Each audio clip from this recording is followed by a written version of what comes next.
when the fire fell from the sky, and the divine voice echoed among men. In a land sunk in idolatry, a man rose against an empire. From solitude to glory, a prophet dared to challenge kings and rekindle faith in a divided people. True power did not come in the earthquake and nor in the fire, but in the whisper that transforms hearts. The sky over Samaria had not shown a single cloud for months. Red dust rose in spirals through the streets of the capital of the Kingdom of Israel, while the merciless sun punished the earth. In the gardens of the royal palace, slaves worked tirelessly to keep alive the lush vegetation that so pleased Queen Jezebel. While the people began to feel the first signs of scarcity, Ahab's court lived in abundance. Israel had known days of glory under King Solomon, whose splendor had attracted the admiration of distant nations. But times had changed. After the division of the kingdom, the north had progressively moved away from ancestral traditions. Kings succeeded each other on the throne, each more corrupt than his predecessor, until Ahab, son of Omri, assumed power. His marriage to Jezebel, princess of Sidon, sealed a political alliance that brought with it a religious revolution. One morning, King Ahab observed with satisfaction the new altars erected in honor of Baal. The priests, dressed in purple tunics imported from Tyre, prepared for yet another ritual. The influence of his Phoenician wife had transformed Israel. Few dared to question the new order. "Your Majesty?" A counselor approached hesitantly. "The people speak about the drought.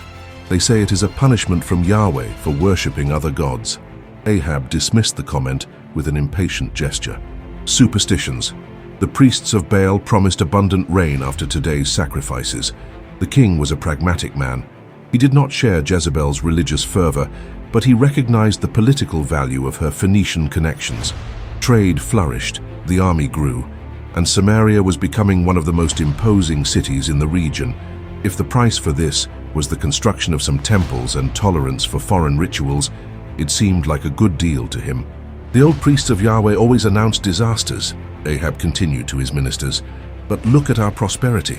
While they prophesy ruin, we build ivory palaces and expand our borders." On the borders of Gilead, far from the opulence of the capital, a man contemplated the horizon with eyes that seemed to see beyond the visible. Elijah the Tishbite had not been born for the role destiny had reserved for him.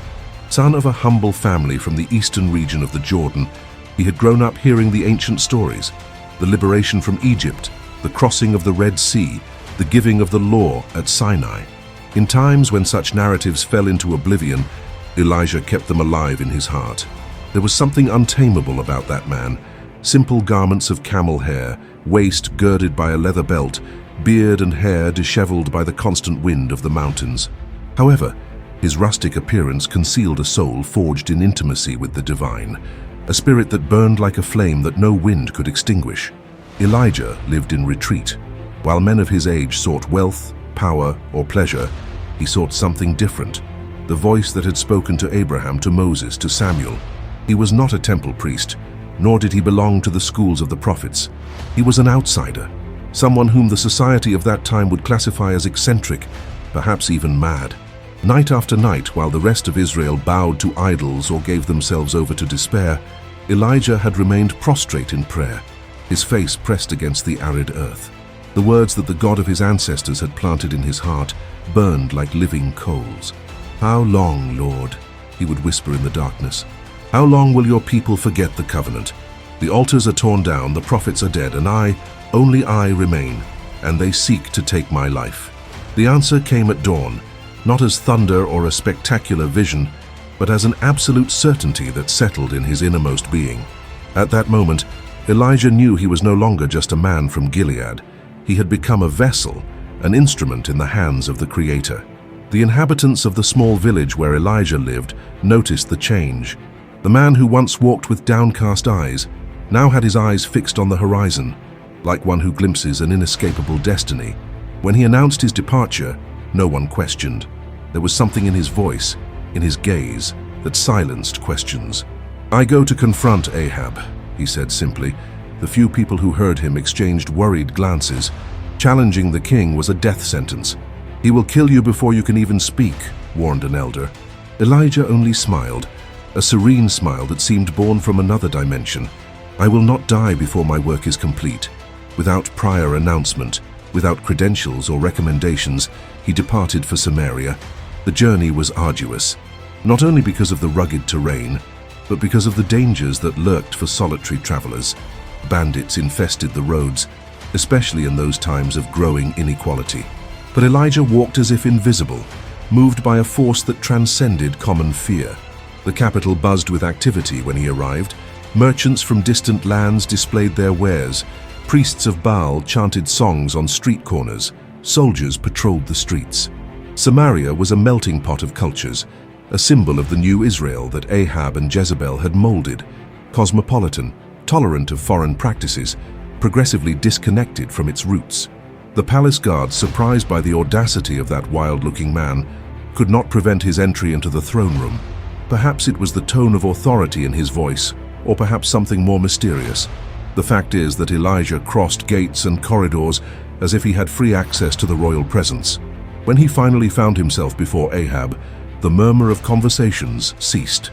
The king was surrounded by counselors, military officers, and priests of Baal. Jezebel, seated on an adjacent throne, observed the scene with curiosity. "Who are you to interrupt the royal audience?" questioned Ahab, more curious than irritated by the unexpected presence. Elijah rose to his full height, his eyes fixed on those of the monarch. When he spoke, his voice resonated through the polished stone walls. "As surely as the Lord, the God of Israel, lives, whom I serve, there will be neither dew nor rain in the next few years except at my word." The silence that followed was so dense it could be touched. Some courtiers laughed nervously, others exchanged worried glances, but something in Elijah's voice, an authority that did not come from title or position, made Ahab himself feel a chill run down his spine. Jezebel was the first to react. Her eyes narrowed, and a cruel smile drew itself on her crimson lips. "Is this the type of fanatic your God produces, Ahab?" she questioned, her honeyed voice carrying poison. "A wild man who utters curses." Ahab studied the intruder for a long moment. Years of politics had taught him to assess threats, and something about that simple man deeply disturbed him. "Who sent you? Who is your master?" asked the king, leaning forward on his throne. "I have already said whom I serve," replied Elijah, impassive.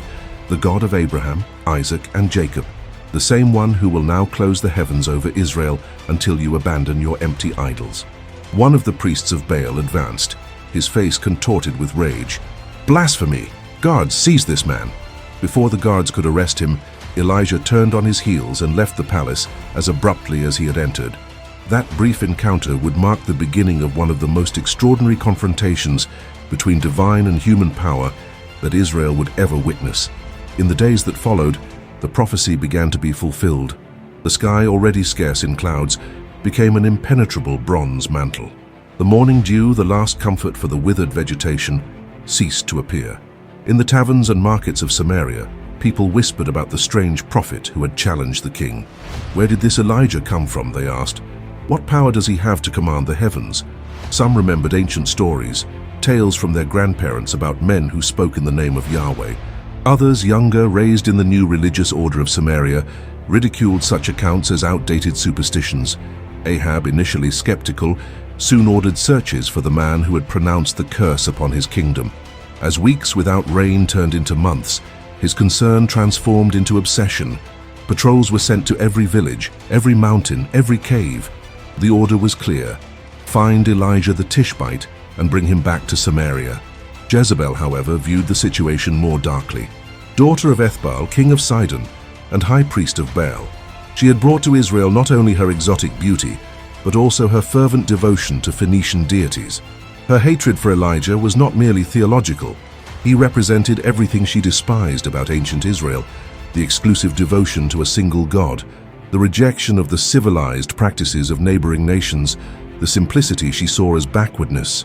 While the persecution gained strength, Elijah headed away from the city, guided by a voice that only he could hear. "Go eastward," the voice commanded. "Hide by the brook Cherith, east of the Jordan. You will drink from the brook, and I have ordered the ravens to feed you there." Under an increasingly merciless sky, while the land of Israel began to feel the first stages of what would become a devastating drought, Elijah walked toward his first refuge. The divine word that burned in his chest would be his only companion in the long days of solitude that awaited him. The prophecy had been pronounced, the confrontation had begun, and at that moment, no inhabitant of Israel could imagine the proportions that this battle between the solitary prophet and the crown would take, nor the extraordinary events that would forever transform the history of a nation. The brook Cherith meandered like a thin blue line amid the yellowed landscape of the eastern desert. While Israel suffered with drought, this isolated corner still preserved water, a lesser miracle that preceded the great wonders to come. The solitude was absolute. Nights brought the cold of the desert and the distant howls of predatory animals, reminding Elijah of his vulnerability. "Is this the purpose, Lord?" he would whisper to the stars. "To bring me to the desert to die?" The answer would come when the beating of black wings announced his unlikely providers. The ravens, creatures considered unclean by Mosaic law, became his companions and sustainers. Each morning and evening, the birds deposited pieces of bread and meat at his feet. The irony did not escape the prophet. The God who had forbidden the consumption of unclean birds now used them as instruments of preservation. There was a lesson there about purity and purpose that transcended literal interpretations of the law. As months passed, Elijah developed a routine of prayer and meditation. Time seemed suspended in that place, as if the world beyond the rocky slopes had ceased to exist. In Samaria, however, the situation deteriorated. Wells dried up, crops died, and animals weakened. What had begun as inconvenience was transforming into calamity. Ahab, initially skeptical, watched his kingdom crumble. Caravans avoided Israel, fearful of not finding water. Entire villages were abandoned. "Where is your power now, my king?" provoked Jezebel, contemplating the withered gardens of the palace. "Where are the prophets of Yahweh with their promises of protection?" Ahab intensified the searches for Elijah, promising exorbitant rewards for information about his whereabouts. Jezebel, for her part, had secretly ordered the persecution and execution of all prophets of Yahweh. Hundreds had been killed, others hid in caves, sustained by courageous sympathizers like Obadiah, the palace administrator. At the brook Cherith, Elijah noticed that the water flow decreased daily. The stream had become a thin trickle. The drought finally reached his refuge. "And now, Lord?" he asked, observing the almost dry bed. "Where shall I go?" The answer came clearly. "Arise and go to Zarephath, which belongs to Sidon, and dwell there. I have commanded a widow there to provide you with food." The order was surprising. Zarephath was in Phoenician territory, Jezebel's homeland, heart of Baal worship. Moreover, seeking shelter with a widow, probably the most vulnerable person in that society, seemed contradictory. When the last drop of the brook dried up, Elijah departed. The journey was exhausting. The sun punished mercilessly, and the prophet felt his strength diminish. As he approached the gates of Zarephath, Elijah was exhausted. The coastal city, though affected by the drought, maintained some activity thanks to maritime trade. It was then that he spotted a woman gathering sticks near the walls. Something about her attracted his attention, perhaps the silent dignity with which she performed her task. "Please," called Elijah, his voice hoarse from thirst, "could you bring me water to drink?" The woman raised her gaze, studying him with eyes that had known too much suffering. Without answering, she turned to fetch water. "And please," he added, "bring me also a piece of bread." The widow stopped. When she turned, there was a mixture of bitterness and resignation in her countenance. "I don't have bread," she replied. "I have only a handful of flour and a little oil. I am gathering sticks to prepare one last meal for me and my son before we die." "Do not be afraid," said Elijah. "Go home and do as you said, but first make a small cake for me, and afterward for you and your son. For this is what the Lord says, the jar of flour will not be used up, and the jug of oil will not run dry until the day the Lord sends rain on the land." After hesitation, the widow nodded and returned to her home, a small hovel in the poorest fringes of the city. Elijah followed her, conscious of the enormity of the request and the extraordinary faith demonstrated in attending to it. The dwelling revealed extreme poverty, but also dignity. A boy of approximately 10 years observed with distrustful eyes. With trembling hands, the widow prepared the dough with her last handful of flour and the last drops of oil. She handed the small cake to Elijah, who received it with reverence. "Now," he said after eating, "prepare something for you and your son." The woman returned to the jar she knew was empty. Her amazement was indescribable when she found that it still contained flour. The oil jug, which moments before she had turned to extract the last drops, now seemed heavy in her hands. During the following weeks, the miracle repeated itself. No matter how many times they resorted to the jar and jug, they always found enough for one more meal. It was not abundance, the flour never overflowed, but it was enough renewed daily like the manna in the desert. Elijah remained with the widow and her son. In the evenings, he shared stories of the patriarchs, the judges, the kings of Israel. The boy, initially distrustful, soon spent hours absorbing every word. "Why did your God choose to help us?" asked the widow one night. "We are not of your people. This is the land of Baal. The God of Israel is the God of all creation," replied Elijah. "There is no land that is not his, nor person who cannot cry out for his mercy." The days turned into months. The small house became an oasis of peace amid the calamity. Then, without warning, tragedy struck. The widow's son suddenly fell ill.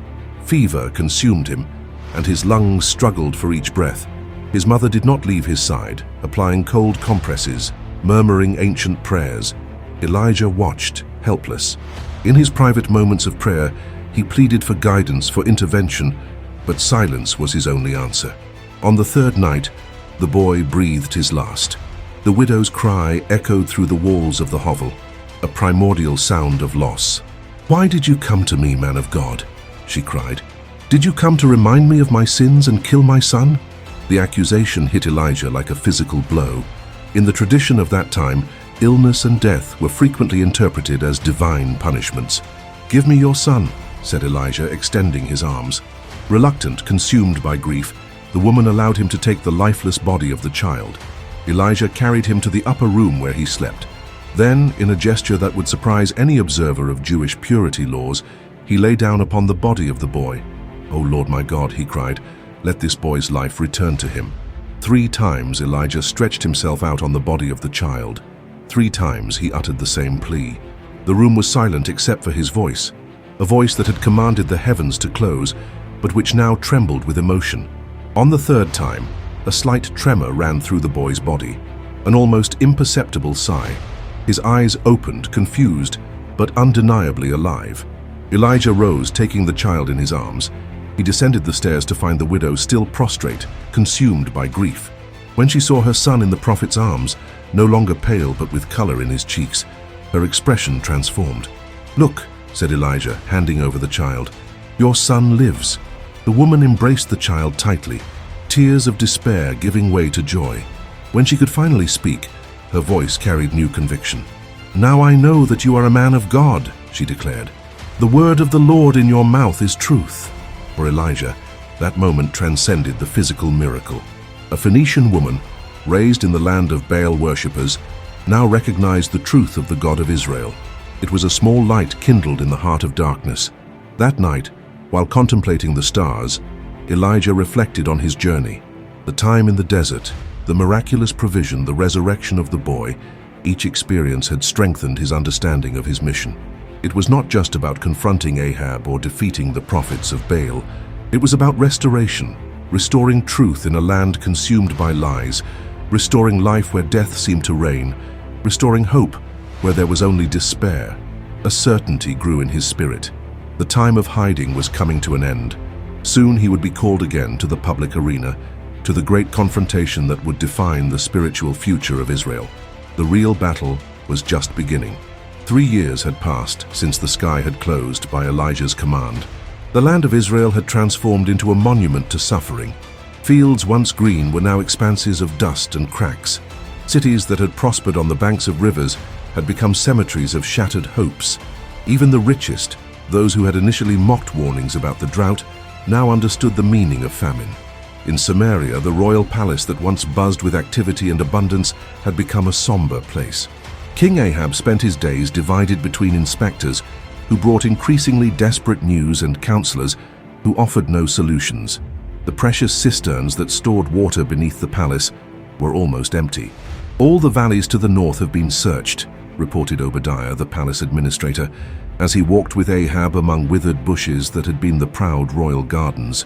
"There is no spring or source that we have not investigated. And to the east, asked the king, his voice carrying the weight of one who already knew the answer. "Only death, my lord. Wild and domestic animals share the same fate beside dry wells. The few herds that remain can barely stand." Ahab stopped, contemplating the horizon that shimmered under the relentless heat. "We must expand the search then. You will go north, and I will head south. Perhaps there are still hidden pastures that might save at least part of the horses and mules of the royal army." Meanwhile, in Zarephath, Elijah received the message he had waited for 3 years. "Go and present yourself to Ahab, and I will send rain on the land." The divine order was as simple as it was dangerous. To return to the presence of the man who had sworn his death, to face not only the king's wrath, but also Jezebel's calculated fury, was like deliberately walking into the lion's den. Yet Elijah did not hesitate. He bid farewell to the widow and her son with a promise of return that even he himself did not know if he could fulfill. The road back to Israel revealed the devastation in its fullness. Abandoned villages, empty temples, deserted roads. Occasionally, small groups of skeletal people moved like ghosts, searching for wild fruits or roots they could chew. 3 years before, Elijah had pronounced the curse with unshakable conviction. Now, witnessing its consequences, he felt an almost unbearable weight on his shoulders. The encounter between the prophet and the royal administrator occurred unexpectedly. Obadiah, fulfilling Ahab's orders, was examining a ravine searching for any sign of moisture when he found himself face to face with Israel's most wanted man. "Is it really you, my lord Elijah?" he asked, unable to believe his eyes. "It is I," replied the prophet. "Go tell your master that Elijah is here." Terror seized Obadiah. "What wrong have I done that you would hand your servant over to Ahab to be killed? There is no nation or kingdom where my master has not sent someone to look for you. As soon as I leave you, the Spirit of the Lord will carry you to some place I do not know. When I go and tell Ahab and he doesn't find you, he will kill me." Elijah observed the trembling man before him. Obadiah was known for his secret devotion to Yahweh, having hidden and fed 100 prophets in caves during Jezebel's persecution. His position at court was precarious, sustained only by his administrative competence. "As surely as the Lord Almighty lives, whom I serve, I will surely present myself to Ahab today," Elijah assured him. The encounter between the king and the prophet was charged with tension. When Ahab finally spotted Elijah walking toward him, his face contorted with barely contained fury. "Is that you, you troubler of Israel?" roared the king. Elijah stood firm, his eyes fixed on the monarch. "I have not made trouble for Israel, but you and your father's family have. You have abandoned the Lord's commands and have followed the Baals. Now summon the people from all over Israel to meet me on Mount Carmel, and bring the 450 prophets of Baal and the 400 prophets of Asherah, who eat at Jezebel's table." The audacity of the request, or rather the command, left Ahab momentarily speechless. This solitary man, this fugitive, dared to dictate terms to the king of Israel. Under normal circumstances, Elijah would have been executed on the spot, but these were not normal times, and Ahab, despite his devotion to Baal, could not ignore the possibility that this man held the power to restore rain. "And why should I grant this request?" he asked finally. "Because you desire the rain to return," Elijah replied simply, "and because the time has come for Israel to decide who really is God." Mount Carmel rose like a green barrier between the plain of Jezreel and the Mediterranean Sea. Even after 3 years of drought, its slopes maintained some vegetation, fed by occasional mists from the sea. It was a sacred place for both worshippers of Yahweh and devotees of Baal, neutral ground for the confrontation that was announced. Thousands of Israelites answered the summons, moved both by curiosity and desperate hope that some solution to the drought would emerge from that encounter. Positioned on 2 opposite elevations were the protagonists of the drama. On one side, Elijah, solitary, dressed in his camel hair mantle. On the other, the 450 prophets of Baal, adorned with gleaming ceremonial robes and sacred amulets. The prophets of Asherah, contrary to expectations, did not appear, an absence that reflected both caution and Jezebel's influence, who had preferred not to risk all her religious representatives in a single confrontation. Elijah walked to the center of the crowd and raised his voice. "How long will you waver between 2 opinions? If the Lord is God, follow him. But if Baal is God, follow him." The silence that followed was oppressive. No one dared to speak. Years of religious syncretism, of attempts to please both Yahweh and Baal simultaneously, had created a spiritually paralyzed nation, incapable of truly committing to any deity. "I am the only one of the Lord's prophets left," continued Elijah. "But Baal has 450 prophets. Get 2 bulls for us. Let them choose one for themselves, and let them cut it into pieces and put it on the wood, but not set fire to it. I will prepare the other bull and put it on the wood, but not set fire to it. Then you call on the name of your God, and I will call on the name of the Lord. The God who answers by fire, he is God." The proposal was elegant in its simplicity and devastating in its implications. Baal, after all, was worshipped as the god of storm, thunder, and lightning. If there was a deity capable of sending fire from the heavens, it would be him. The crowd murmured in approval, "What you say is good." The preparations began immediately. The prophets of Baal chose their bull, prepared it according to the prescribed ritual, and built their altar. When everything was ready, they began their invocation. "O Baal, answer us." The first hours were marked by harmonious chants and studied ritual gestures. The prophets circled the altar in choreographed movements, their voices rising in crescendo. But as the sun climbed in the sky without any response from their deity, anxiety became palpable. The chants gave way to desperate screams. At noon, Elijah began to taunt them. "Shout louder, surely he is a god. Perhaps he is deep in thought or busy or traveling.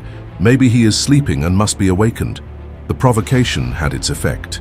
The prophets of Baal intensified their efforts, now cutting themselves with knives and spears as was their custom, spilling blood that mixed with sweat as they danced frantically around the altar. The crowd watched, divided between horror and fascination at this spectacle of desperate devotion. The afternoon advanced without any sign of the invoked fire. The prophets, exhausted, continued their increasingly weak laments.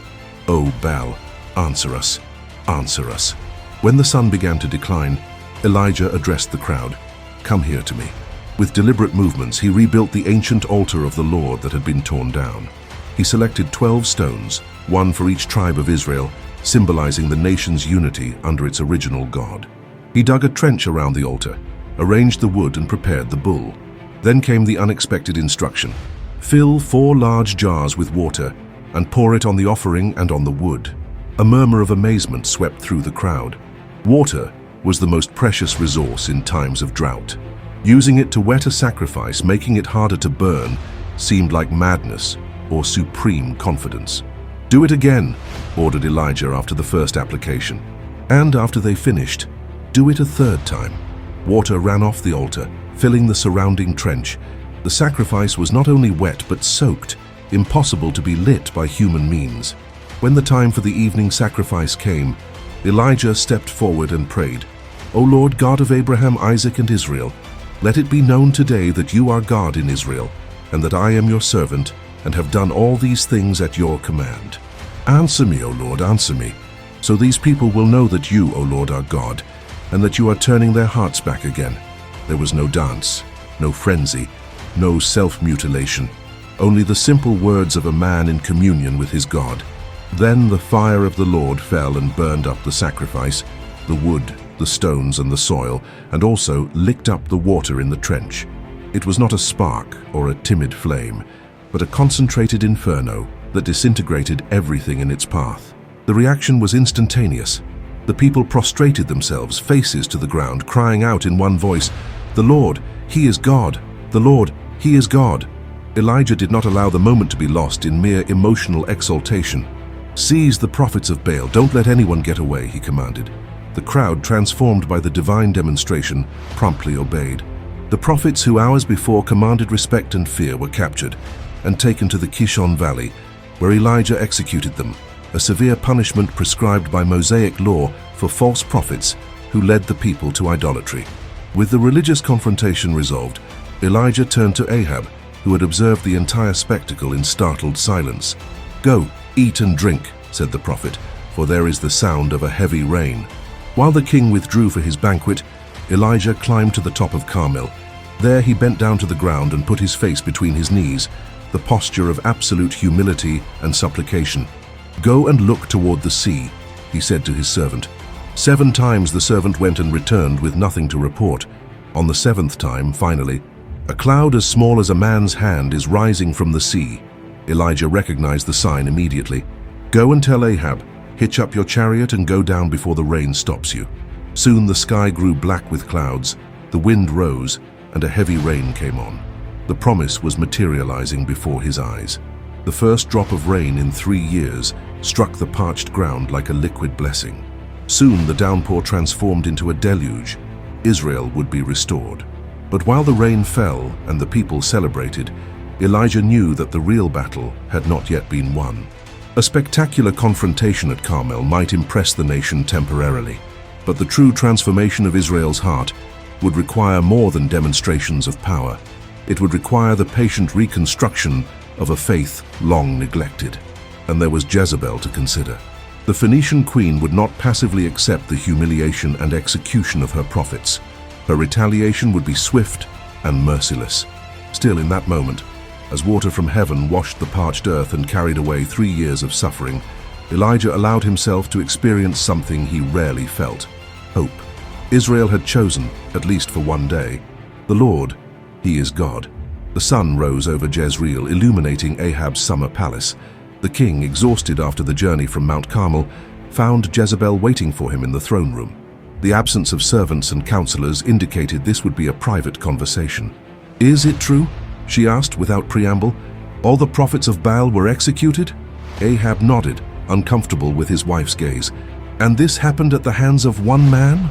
Jezebel's voice was controlled, but her eyes revealed an icy fury. "It was not just one man," replied Ahab. "It was Elijah, yes, but the power behind him." His voice trailed off. The memory of fire consuming the soaked altar remained vivid in his mind. "You speak like a coward," hissed Jezebel, "as if you had forgotten where your prosperity comes from. The temples of Baal brought trade, alliances, wealth to Israel, and now this fanatic destroys decades of diplomacy in a single day." Without waiting for an answer, the queen called her scribe. She dictated a short message. "May the gods deal with me, be it ever so severely, if by this time tomorrow I do not make your life like that of one of them. Deliver it to Elijah," she ordered. "Make sure he knows there is no place in Israel where he can hide from me." In the house where he was staying in Jezreel, Elijah received the message. The servant who delivered it withdrew hastily, fearing association with the prophet, now marked for death. The euphoria of victory at Carmel evaporated instantly. Elijah had imagined a national awakening, an immediate restoration. Instead, he faced once again the prospect of persecution. "I have had enough, Lord," he whispered, gathering his meager possessions. "I am no better than my ancestors." He fled southward, beyond the borders of Israel and Judah, entering the Negev desert. When he reached Beersheba, he dismissed his servant. "Return to your family," he instructed. "This path from here onward is mine alone." He advanced one more day into the desert until his strength was exhausted. Under the thin shade of a broom bush, he let himself fall. "Take now my life, Lord," he murmured, eyes closed against the scorching sun. "I have failed as all before me have failed." Sleep came as mercy, deep and dreamless. When a hand touched his shoulder, Elijah initially thought it was Jezebel's emissaries. Instead, he found a luminous figure pointing to a small cake baked on hot stones and a jar of water. "Rise and eat," said the messenger. After eating and drinking, Elijah resumed his sleep. The angel returned, awakening him a second time. "Eat again," he ordered gently. "The journey is too long for your current strength." Strengthened by that mysterious meal, Elijah walked 40 days and 40 nights. His determination had a specific target: Horeb, the mountain of God, where Moses had received the law centuries before. The mountain rose imposing in the desert landscape, rocky and majestic.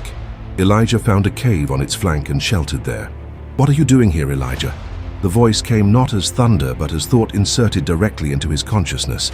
"I have been very zealous for the Lord, the God of hosts," he responded, words reverberating in the empty cave. "The Israelites have rejected your covenant, destroyed your altars, killed your prophets. I alone am left, and now they seek to take my life. Go out and stand on the mountain before the Lord." Elijah obeyed, positioning himself at the cave entrance. A powerful wind erupted, so strong it shattered rocks. But the Lord was not in the wind. After the wind, an earthquake shook the mountain. But the Lord was not in the earthquake. After the earthquake came fire, licking the rocky slopes. But the Lord was not in the fire. And after the fire, a gentle whisper. Before this almost imperceptible manifestation, Elijah covered his face with his cloak and went out to the cave entrance. The question came again, "What are you doing here, Elijah?" And again Elijah repeated his answer about his zeal, about Israel's unfaithfulness, about his loneliness as the last faithful prophet. The divine response was unexpected. There was no comfort for his despair, no recognition of his supposed uniqueness. Instead, he received practical instructions. Return by the way of the desert to Damascus. When you arrive there, anoint Hazael as king of Syria. Then anoint Jehu as king over Israel. And finally anoint Elisha to succeed you as prophet. Then came the revelation that challenged his perception. Yet I have preserved in Israel 7,000 whose knees have not bowed to Baal and whose mouths have not kissed him. Elijah's loneliness, though real, was founded on a false premise. He was not the last. He never had been. The village of Abel-Meholah stretched across a fertile valley watered by a tributary of the Jordan. There Elijah found Elisha plowing with 12 yoke of oxen, he himself guiding the 12th. It was a scene of rural prosperity. Elisha's family possessed significant lands and despite the recent drought was recovering well. The young man worked, concentrated, oblivious to the figure approaching. Elijah walked up to him and, in a gesture loaded with symbolism, threw his cloak over Elisha's shoulders. The young farmer froze. The meaning was unequivocal.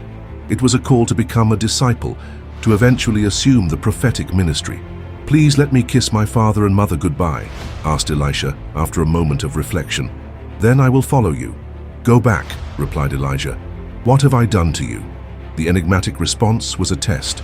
The call was made, but the decision needed to be genuinely Elisha's. Without hesitating further, Elisha made an irrevocable decision. He sacrificed the yoke of oxen with which he was working, using the wood of the plow as fuel. He distributed the meat among his family and neighbors in a farewell meal. It was a symbolic act of complete rupture with his previous life. There would be no return to agriculture. The destroyed plow and sacrificed oxen represented total commitment to his new path. After the farewells, Elisha departed as Elijah's servant. The older prophet, who for so long had believed himself alone, now had a companion, an apprentice, a future successor. Months passed. Elijah and Elisha traveled through the northern villages, offering instruction and encouragement to the faithful remnant. The schools of the prophets, small communities of faithful preservers of Yahweh worship, received them with reverence. In Samaria, however, new machinations were underway. Ahab's palace was situated on a hill overlooking the city. Adjacent to the palace walls was Naboth's vineyard, an Israelite who had cultivated that land for generations. "That vineyard would be perfect for an herb garden," commented Ahab, observing the property from his chamber window. "It's so close to the palace." The next day he summoned Naboth and offered him an apparently generous deal. "Give me your vineyard for a vegetable garden, since it is close to my house, and I will give you a better vineyard for it. Or if it seems good to you, I will pay you its value in money." Naboth bowed respectfully, but his answer was firm. "The Lord forbid that I should give you the inheritance of my fathers." The refusal was legitimate. Moses' law established that lands should remain within original families and tribes. The vineyard was not just Naboth's property, but sacred inheritance. Ahab returned to his chambers, threw himself on his bed, and refused to eat. His frustration was childish, of a man accustomed to obtaining everything he desired. Jezebel, finding him in this state, asked with disdain, "Do you now govern Israel? Arise, eat food, and let your heart be cheerful. I will give you the vineyard of Naboth the Jezreelite." Without the king's knowledge, Jezebel wrote letters in Ahab's name, sealing them with his royal seal. She ordered the elders of Jezreel to proclaim a fast, place Naboth in a prominent position, and then bribe false witnesses to accuse him of blasphemy against God and the king. The plan was executed with bureaucratic precision. Naboth was stoned outside the city, along with his sons, eliminating any heirs. His property, in the absence of successors, reverted to the crown. "Naboth's vineyard is yours," announced Jezebel to her husband. "He is no longer alive to refuse it." Ahab immediately went to the newly acquired property, imagining the transformations he would make. It was there that Elijah found him. The prophet appeared like a silent apparition among the vines. When he spoke, his voice was charged with divine authority.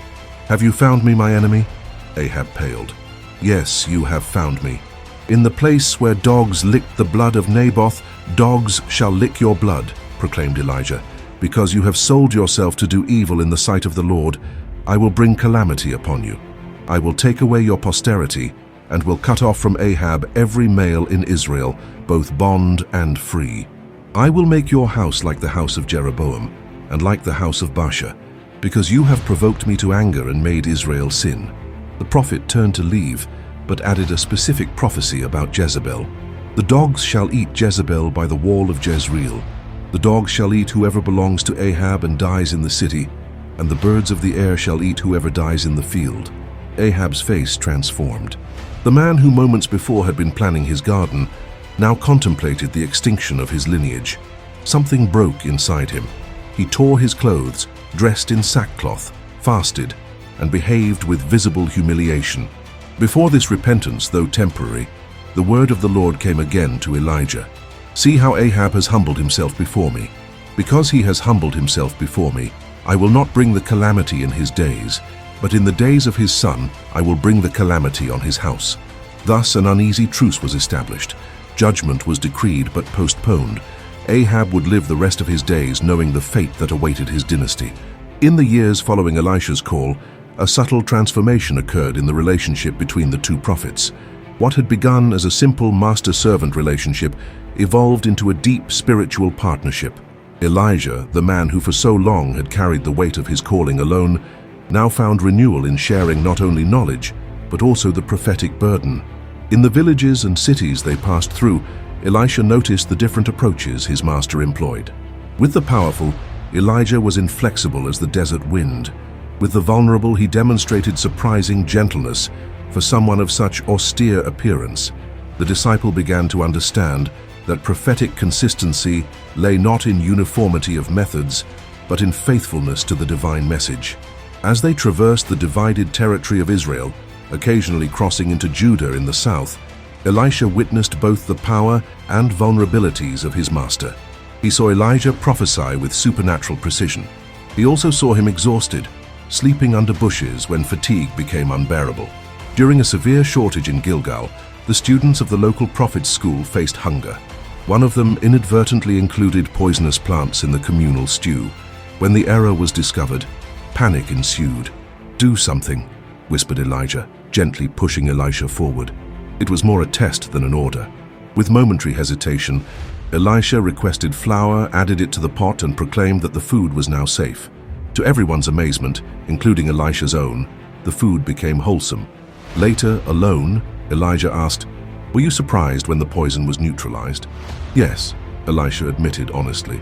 "This is the greatest obstacle you will face when I depart," observed Elijah. "It's not wicked kings or false prophets, but your own hesitation to believe that the power operating through me will operate equally through you." On another occasion, when a man from Baal brought 20 barley loaves as an offering, they faced the challenge of feeding 100 hungry people. Again, Elijah stepped back, allowing Elisha to take leadership. "Give it to the people to eat," instructed Elisha to the servants, repeating the promise he had heard so many times from Elijah. "Thus says the Lord, they shall eat and have some left over." The multiplication miracle that followed not only fed the hungry, but solidified Elisha's confidence in his own calling. Gradually, he was learning to operate not as Elijah's shadow, but as a chosen vessel with distinct purpose. In the quieter moments, usually at night under Canaan's starry sky, Elijah shared not only knowledge but his own spiritual journey. He spoke of Carmel and the consuming fire, but also of the cave at Horeb and the divine whisper, of public victories, but also of private doubts. Fire attracts attention, he reflected once, but it's the whisper that transforms hearts. As months turned into years, a growing restlessness took hold of Elijah. Elisha perceived his gaze frequently turned toward heaven, as if awaiting a sign invisible to others. "Something approaches," commented Elijah during a particularly arduous journey through the hills of Gilead. "I can sense it like birds sense the storm before clouds appear." Elisha didn't ask for details. He had learned that certain revelations had their own timing, but internally he prepared. In the schools of the prophets, rumors began to circulate. Students most sensitive to spiritual currents also perceived that a significant transition was approaching. In Jericho, during a visit to the local prophet's school, one of the older students approached Elisha discreetly. "Do you know that today the Lord will take your master from you?" he asked in a low voice. "Yes, I know," replied Elisha firmly. "Keep silent about it." That morning, Elijah awoke with unusual energy. His movements had renewed urgency, his eyes an intensified brightness. He addressed Elisha with a serene but determined voice. "Stay here, for the Lord has sent me to Bethel." It was a final test of commitment, and Elisha recognized it immediately. "As the Lord lives, and as your soul lives, I will not leave you." The master smiled slightly, as if the response confirmed something he already knew. Together they began the journey that would mark not the end of a relationship, but its definitive transformation. In the lives of these two prophets, one tested by fire and taught by the divine whisper, another beginning his journey as servant before becoming master, resided Israel's future hope, not in the great palaces or armies, but in the faithful transmission of divine truth passed from one dedicated heart to another. Dawn broke with yellowish tones when Elijah and Elisha left Jericho. The sky displayed a peculiar clarity, as if the very atmosphere recognized the transcendence of that day. Both knew without need for words that this would be their last journey together. The silence between them was not of absence, but of fullness. Years of coexistence had created an understanding that dispensed with constant explanations. The city was still sleeping when the two prophets passed through its gates. Only the night guards, with curious and respectful gazes, observed their departure. In the distance, in the dormitories of the prophet's school, 50 young men prepared hastily. They had perceived the departure of the two masters, and driven by a collective understanding of the approaching historical moment, decided to follow, not to interfere, but to witness. The path leading to the Jordan was winding and descended through rocky hills. The vegetation gradually became sparser, giving way to the characteristic aridity of that border region. The 50 disciples maintained respectful distance, close enough to observe, far enough not to intrude. Each of them carried the weight of understanding that they were observing the last earthly steps of the greatest prophet Israel had known since Samuel. The sun had already risen considerably when the landscape opened up, revealing the Jordan Valley in all its extension. The river meandered like a blue-green ribbon against the golden background of the desert landscape. Normally, that stretch of the river would be difficult to cross. Winter rains had increased its volume, and the current was strong enough to drag away an unprepared man. Elijah stopped at the bank, contemplative. For a moment, he seemed to absorb every detail of the landscape around him, as if he wanted to take these last earthly memories with him. Elisha remained at his side, respecting the solemn ritual of his master's undeclared farewell. With deliberately slow, almost ceremonial movements, Elijah removed his cloak. The coarse fabric, worn by years of use in the harsh weather of Israel's desert and mountains, had become a recognizable symbol of his prophetic authority. It was the same cloak that years before had been thrown over the shoulders of a young farmer, instantly transforming his identity and purpose. Rolling the cloak with methodical precision, Elijah raised it briefly as in silent offering, before striking the water's surface. "Where is the Lord, the God of Elijah?" His voice resonated, carrying authority that transcended his aged physical appearance. The effect was instantaneous and spectacular. The waters of the Jordan, as if recognizing an authority superior to the natural laws governing them, divided into two liquid walls. Between them, the riverbed was revealed, mud, stones, and small aquatic creatures exposed to air for the first time in centuries. A dry path formed, reminiscent of the ancient miracle that had allowed the Israelites, under Joshua, to enter the Promised Land. From the opposite bank, the 50 observers contemplated the scene with undisguised admiration. Some fell to their knees, others murmured prayers. All understood they were witnessing not just a miracle, but a historical moment of prophetic transition. Elijah stepped first onto the dry bed, followed closely by Elisha. The ground beneath their feet was firm, contradicting the natural expectation of finding slippery mud. The two prophets walked between the walls of water with the same tranquility with which they would traverse a common road. Neither looked to the sides. Their gazes were fixed on the path ahead, as if the miraculous division of waters was merely a minor detail in a journey of much deeper significance. Upon reaching the eastern bank, they heard the thunder of waters returning to their natural course behind them. They were now truly isolated. The natural barrier of the river separated them from the observers. The territory beyond Jordan was less inhabited, wilder, appropriately solitary for the transcendental events that would unfold there. For some time, they walked in silence through the arid landscape. The terrain gradually rose, leading them away from the river valley. When they reached a small elevation, offering panoramic view of the surrounding territory, Elijah finally stopped. Turning to his disciple, with an expression mixing tenderness and solemnity, Elijah broke the silence. "Ask what you want me to do for you, before I am taken from you." The question, awaited by Elisha for years, had finally been formulated. In all the years of preparation, during long nights under starry skies while traveling from village to village, this question had been anticipated and the answer carefully considered. "Please let a double portion of your spirit be upon me," replied Elisha without hesitation. The request was bold, but deeply rooted in Israelite tradition. In Mosaic law, the firstborn received a double portion of the paternal inheritance, not as privilege but as recognition of the responsibility he would assume after the patriarch's departure. By requesting a double portion of Elijah's spirit, Elisha was not expressing excessive ambition, but willingness to fully assume the mantle of prophetic responsibility. Elijah studied his disciple for a moment, as if evaluating not the request itself, but the understanding behind it. A slight smile formed on his normally austere lips. "You have asked a hard thing," he responded with measured gravity. "Nevertheless, if you see me when I am taken from you, it shall be so for you, but if not, it shall not be." The condition established a final test, not of loyalty, already amply demonstrated, but of spiritual perception. Only eyes open to transcendent realities could witness the imminent transition. Only a prepared heart could absorb its complete meaning. They resumed walking, now toward the eastern horizon, where sky and earth seemed to merge in an uninterrupted line.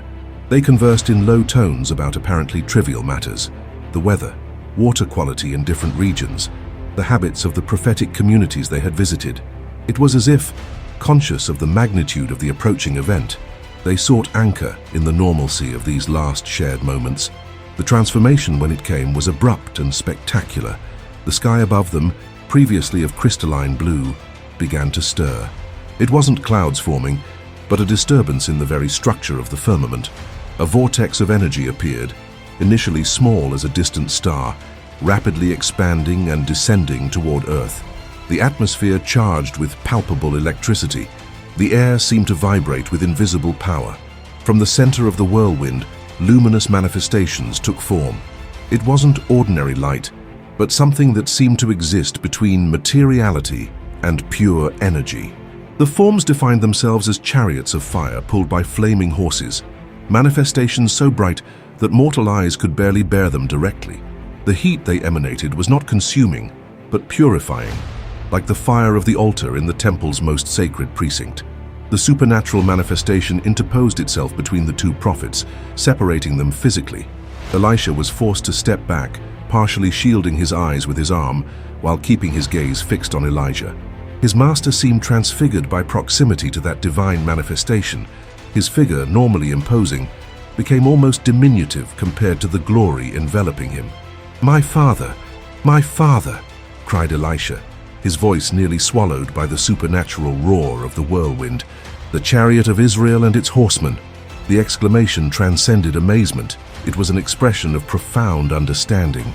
Elijah, a solitary man without armies or material riches, had been Israel's true defense. His intercession and prophetic ministry had offered the kingdom more effective protection than all its military forces combined. The chariots and horsemen of fire were not merely means of divine transport, but visual representation of the spiritual truth that Elisha finally understood fully. In a moment of absolute clarity, Elisha observed Elijah being lifted in the whirlwind. There was no resistance, no fear. The prophet, who for so many decades had lived at the interface between natural and supernatural worlds, seemed finally to find his definitive element. His figure progressively diminished, becoming merely a point in the celestial vortex, before disappearing completely into the sky's immensity. The ancient prophet, who had challenged kings and idolaters, brought fire from heaven and raised the dead, had transcended physical death.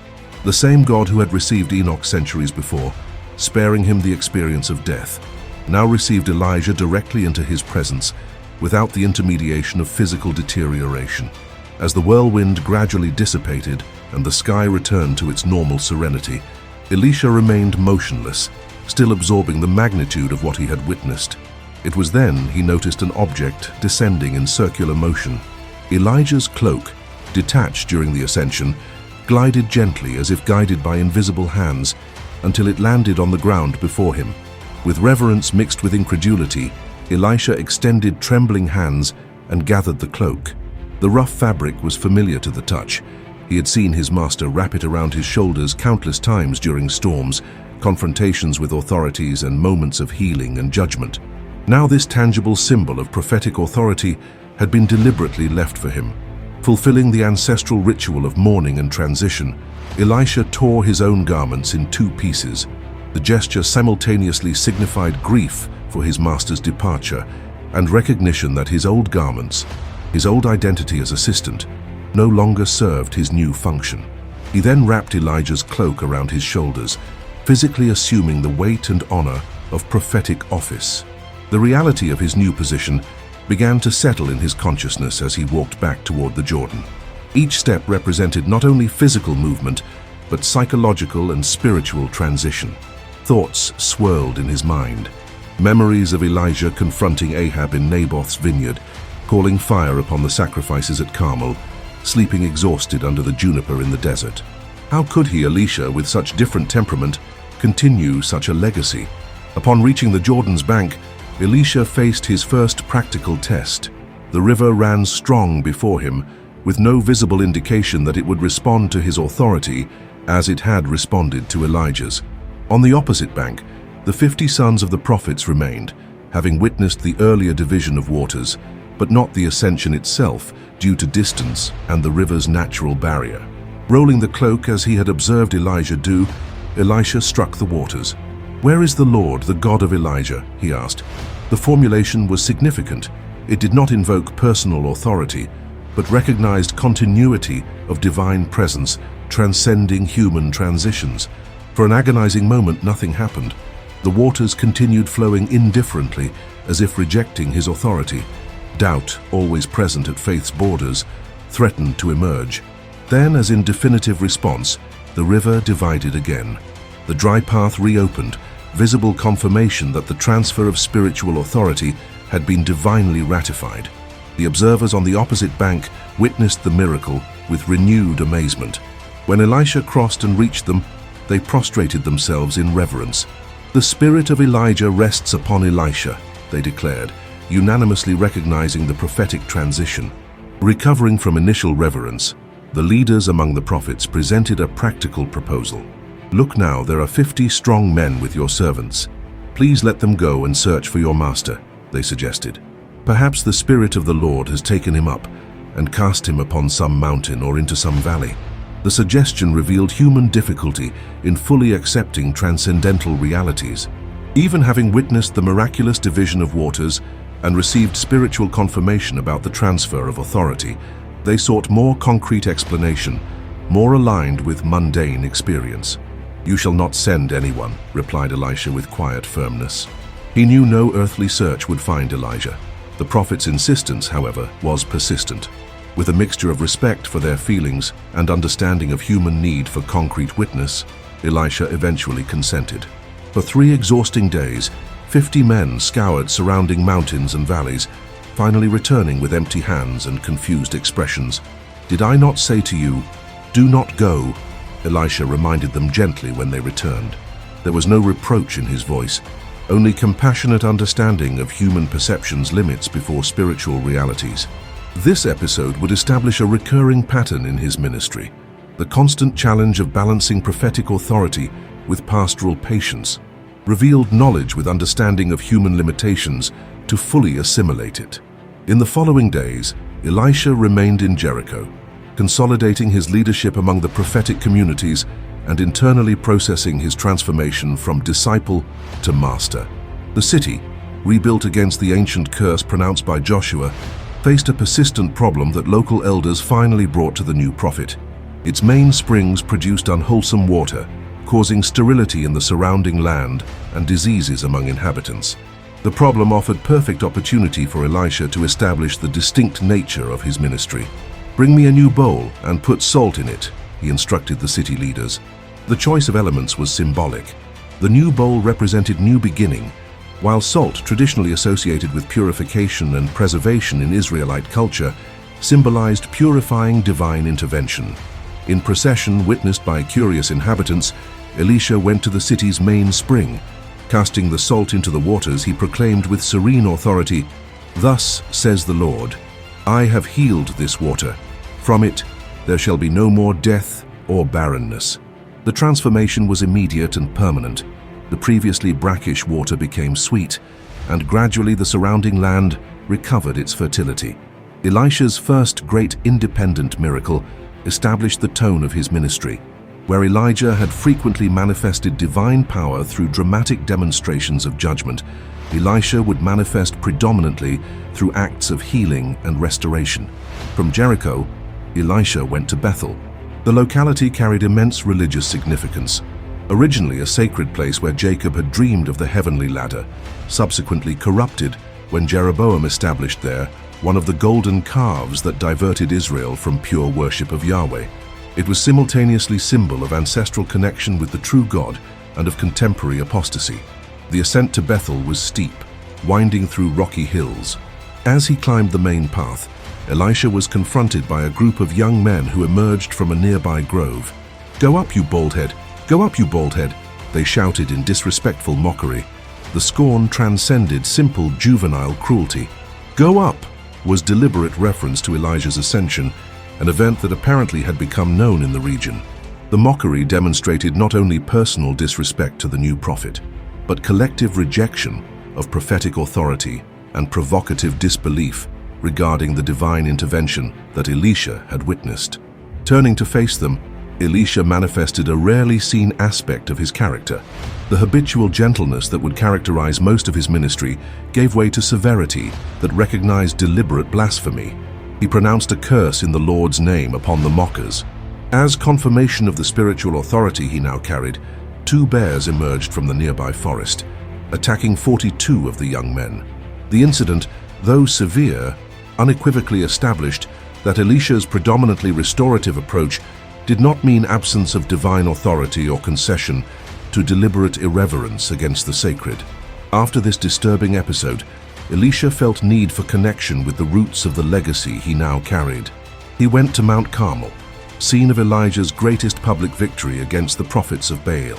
There, in contemplative solitude, he observed the rebuilt altar where supernatural fire had descended, the vast panorama of the Mediterranean Sea that had finally received rain after 3 years of drought, the path where Elijah had run supernaturally energized ahead of the royal chariot. In this place sanctified by divine manifestation, Elisha finally allowed himself to fully express the emotional complexity of his transition. He wept, not only for the departed master, but for the magnitude of responsibility he now carried alone. When tears dried, he rose with renewed resolution. "I am not Elijah," he murmured to Carmel's wind, "nor do I need to be." The affirmation was not rejection of his master's legacy, but recognition that each prophet is uniquely molded for specific purposes in his time. Elijah had been the necessary storm after prolonged spiritual drought. Elisha would be the gentle rain that would restore the land after the storm. Descending from the mountain, Elisha emerged transformed, no longer the apprentice living in the shadow of a legendary figure, but full prophet in his own right. Elijah's cloak now rested naturally on his shoulders, not as burden but as confirmation. His path would lead him to places Elijah never visited, to perform types of miracles his master never performed. Where Elijah had confronted kings in palaces, Elisha would frequently minister among widows in humble homes. Where one had operated primarily with fire and drought, the other would frequently operate with multiplication and provision. Different in temperament and approach, they were united in fundamental purpose: to remind Israel who their true king was, preserve knowledge of the true God in times of spiritual confusion, and demonstrate that divine power operated not only in extraordinary supernatural spectacles, but also in the daily needs of common people. The era of fire had fulfilled its purpose. The era of restoration had begun.